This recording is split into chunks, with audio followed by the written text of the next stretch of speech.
Turnarounds. These are stocks that are battered down, or they're hated companies, or they've been forgotten about. They're depressed in price. But you have determined some one thing or a few things that have the potential for reversing this company's fortunes, independent of the industry getting better or the economy getting better. You always have to do a balance sheet check on any company.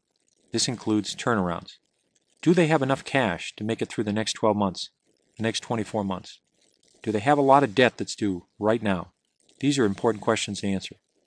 Make sure you understand and believe in the plan to restore corporate profits. It's all internal.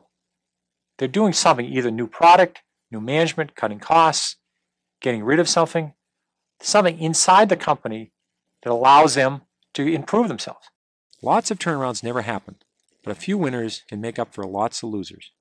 What's important is to wait for the actual evidence of the turnaround occurring, not just the symptoms.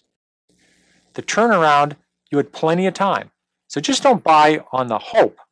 Wait for the reality. Turnarounds are so big, it's worth waiting to get some real evidence. S.S. Kresge was a company going nowhere, in real trouble. They invented the Kmart formula. They rolled it out across the country. The stock went up over 50-fold. Kmart became a massive stock.